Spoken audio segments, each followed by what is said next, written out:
Bonjour, Denise Bélanger, copropriétaire de la ferme du Haut-Fallon à Frédérichburg. Et je suis Jasmine Bélanger-Guillic, la relève de la ferme.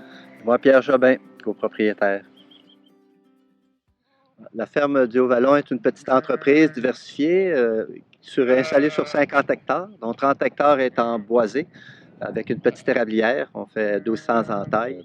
Les cultures sur 20 hectares sont certifiées bio, avec un élevage ovin, donc principalement des fourrages. Et puis aussi une petite production d'ail, 30 000 bulles d'ail par année environ, et une production de pommes certifiées bio sur 1,4 hectares environ. Le troupeau est composé de 68 femelles et 2 béliers. Puis les races, en fait, c'est un mélange de 50% Coopert, 25% Border Cheviot et 25% Romanov. La superficie en pâturage, c'est 6 hectares pour les brebis en lactation avec leurs agneaux. Puis une fois les agneaux sevrés vers la mi-juillet, ils vont dans un autre espace de pâturage qui est d'une superficie de 4 hectares. Puis la saison de pâturage s'étend de la première semaine de mai environ jusqu'au 15 octobre. Bien, on fait du pâturage parce que pour nous, c'est ce qui fait du sens.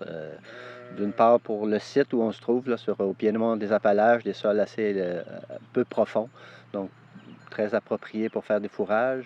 Un ruminant, l'ovin, c'est une bête qui a une capacité de transformation des aliments fourragers qui est exceptionnelle, qu'on met en valeur. Donc, plutôt que d'investir dans des infrastructures, dans de la machinerie pour aller chercher les récoltes, bien, on envoie les bêtes au champ, ils déposent les fumiers.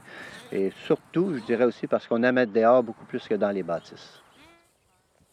Pour la rotation des pâturages, on utilise un système de pâturage intensif en bande.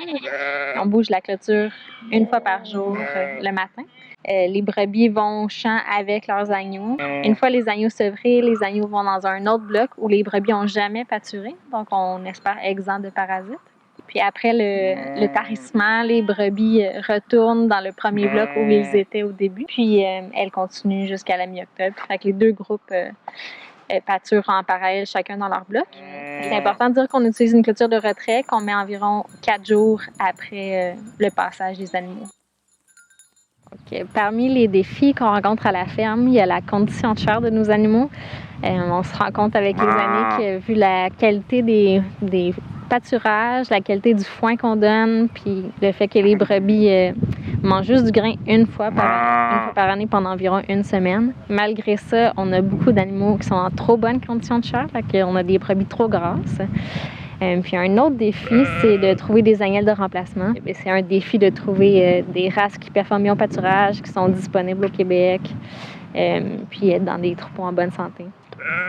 Un de nos défis au pâturage, en fait, dans notre système à nous, parce qu'on manque de pâturage, les brebis avec leurs agneaux doivent revenir plus qu'une fois sur une bande. Donc, on comprend bien que le défi parasitaire est grand. Puis, en ce sens, ce qu'on fait, en fait, on met une clôture de retrait pour contrôler le parasitisme et le surbroutage. On prend des fesses au pâturage. En fait, on fait une coprologie de groupe plusieurs fois pendant l'été pour voir l'évolution des parasites.